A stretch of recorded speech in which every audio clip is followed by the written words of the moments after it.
Бір-бірін көрмей үйленгендер. Баяғыда 40 жылдың арысы мен берісі болу керек. Қаскелең ауданындағы аудандық сотта қызмет атқарып жүрдім, деді Үдербай ақсақал. Бір күні кезекті сот мәжілісін өткізіп отырғанбыз. Кенет кіре берістегі алдыңғы бөлме у-шу болды да қалды. Құлаққа жеткен сондағы қызметкердің: іште сот боп жатыр, тоқтай тұрыңыз, деген тоқтау сөзі. Бірақ оған бағынбай, баса көктеп, үстіме бір адам кіріп келді. Қарасам, өзімнің досым Смағұл екен. Елтай атындағы колхоздың басқармасы болып тұрған кезі.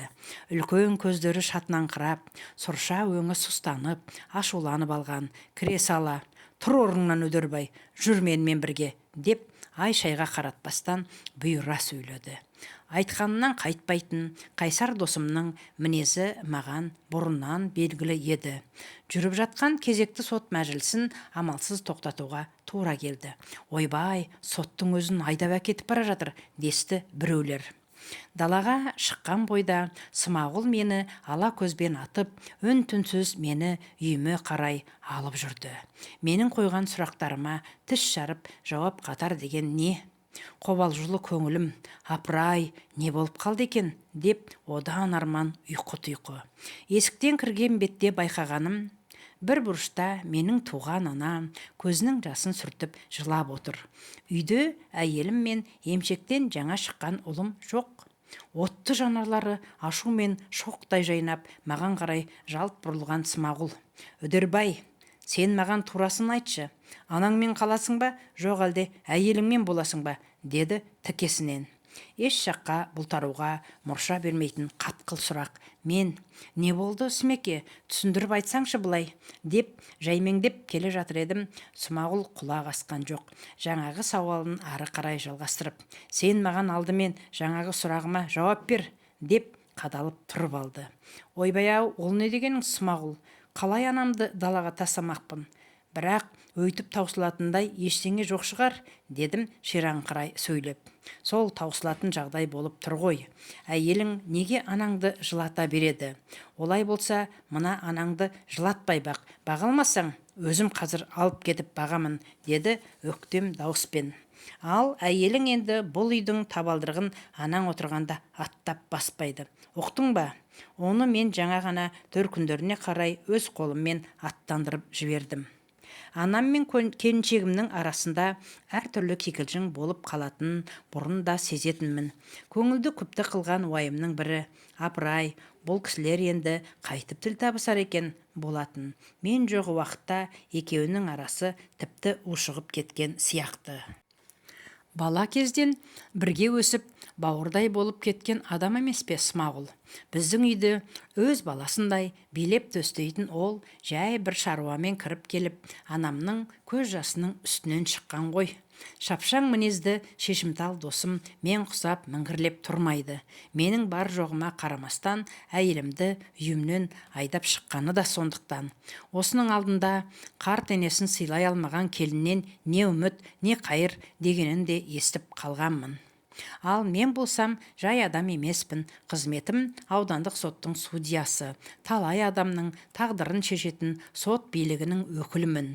Бірақ өз тағдырымды шешуге келгенде қауқарсыз болып шыққанымды қарасаңшы.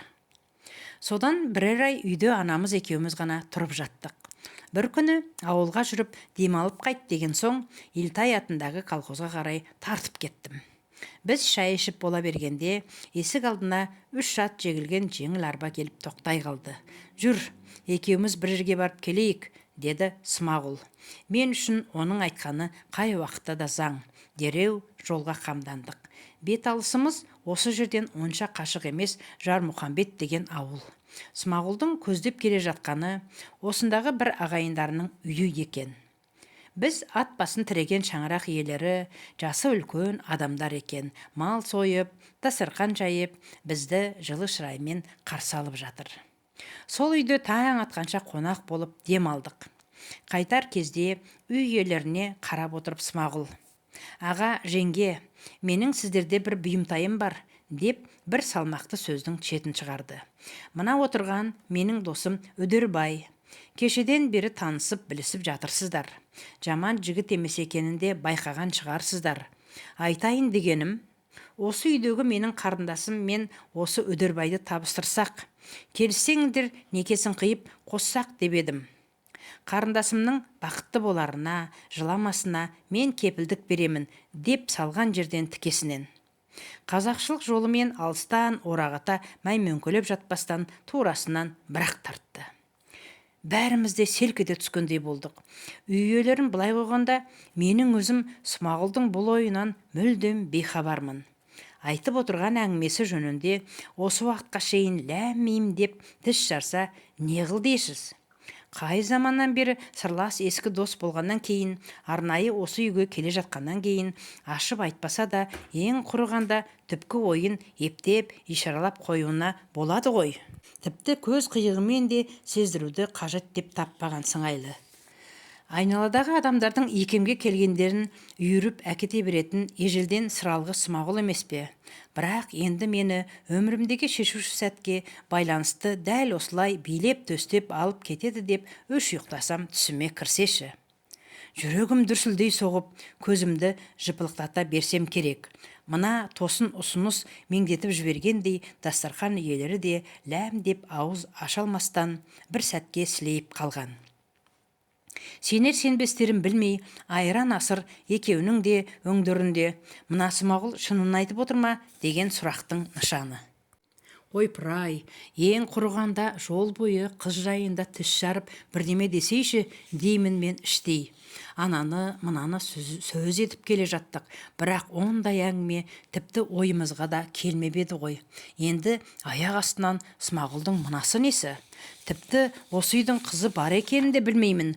Білмегендіктен көрген де емеспін. Ендеше Смағұл алдымен менің келісімімді алуы керек қой. Үй иелерін былай қойып, менің өзім тіл ауыздан айырылып, меңірейген күйі отырып қалсам керек. Әлден уақыт өткеннен кейін барып, ең алдымен қыздың анасы ес жинағандай болды. Жоқ, бермеймін, деді. Ол кісі бірден-ақ қарсы екендігін танытып, қызым әлі жас. Оның үстіне қалай бұл аяқ астынан бере алмаймын деп бұл әңгіменің өзіне ұнамайтындығын сездірді. Оның үстіне деп айталмай отырған ойының түбі белгілі. Қатын тастаған ересек еркекке қалай барады деп отыр. Сол екі арада есін жиып алды ғой деймін. Әңгімеге отағасы да араласып кетті. Алдымен ол әйеліне тиісті. Жә, болды күңкілдемей. Смағұл інім айтты ғой. Смағұл қашан бекер сөйлеуші еді.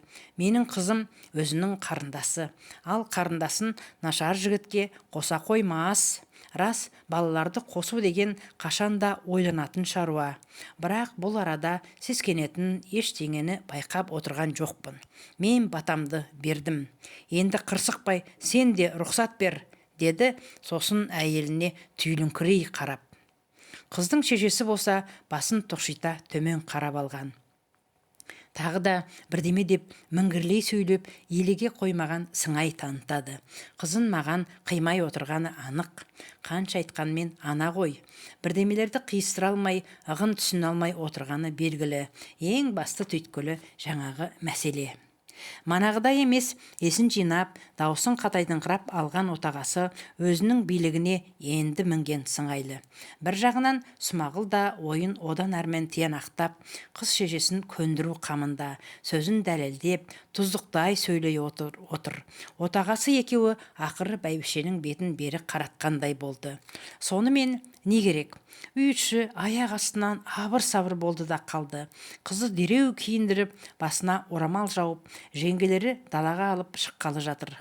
Ойпыр-ай, түрі қандай екен деп жүрегім лүпілдеп барады. Арбамен қайтадан ауылға қарай бет алдық.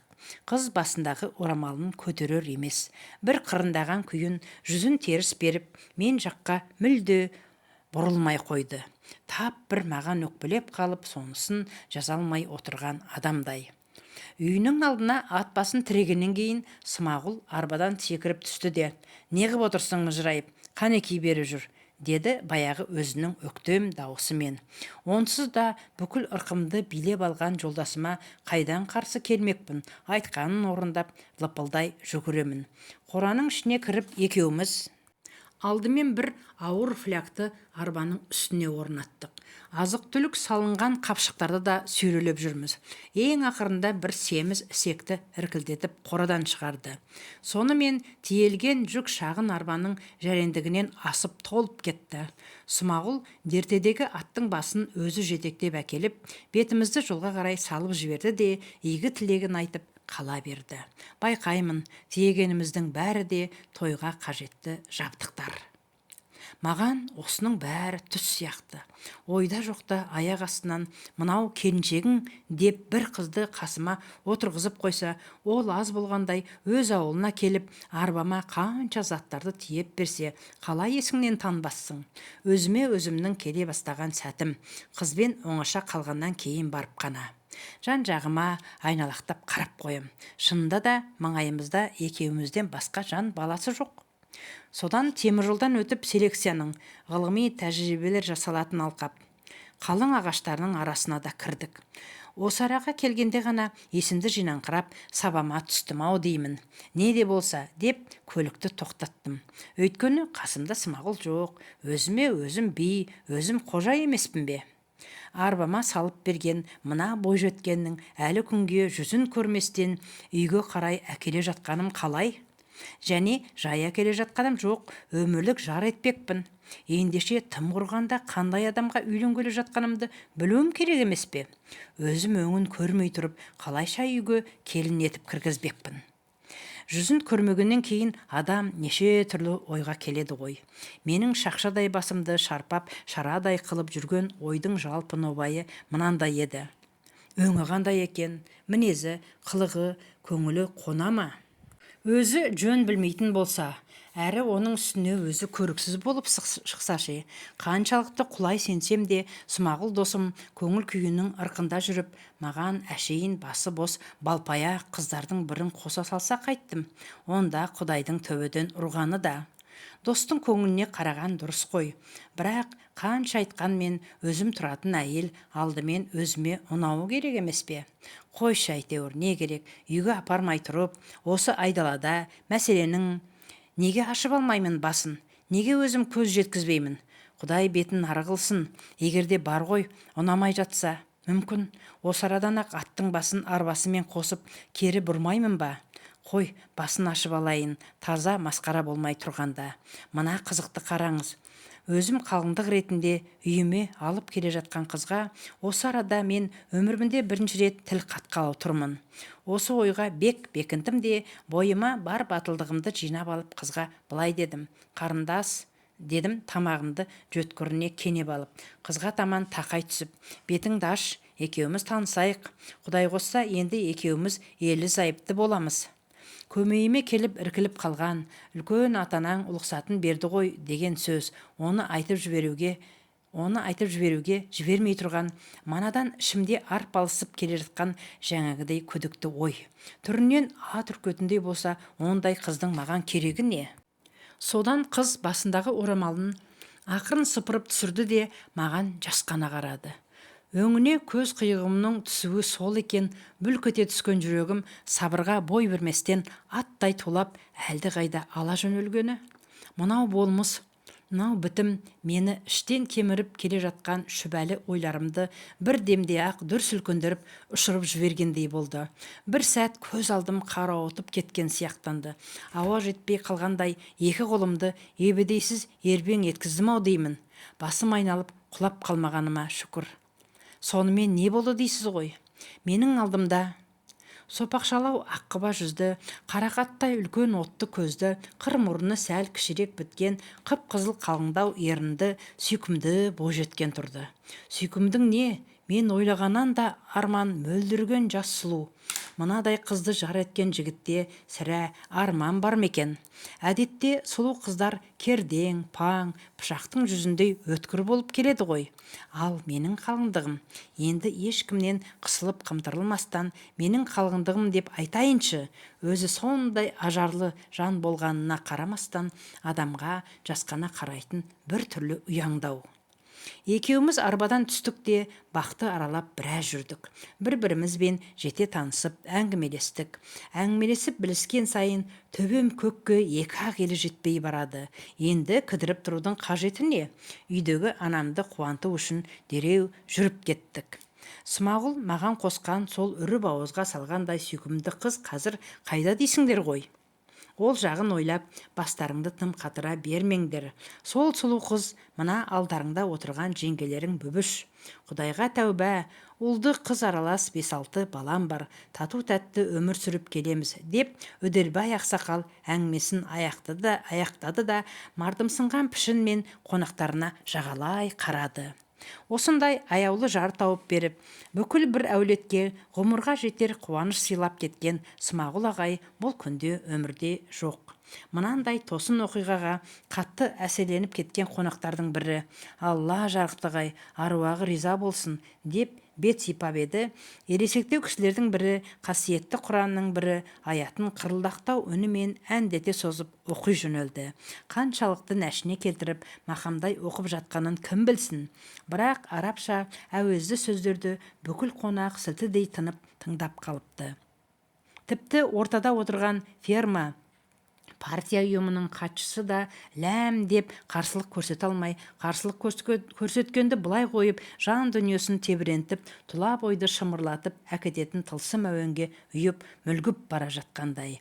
Осы сәтте бәрінің басына келген ортақ ой, не деген керемет кісі, неткен қызықты тағдыр еді.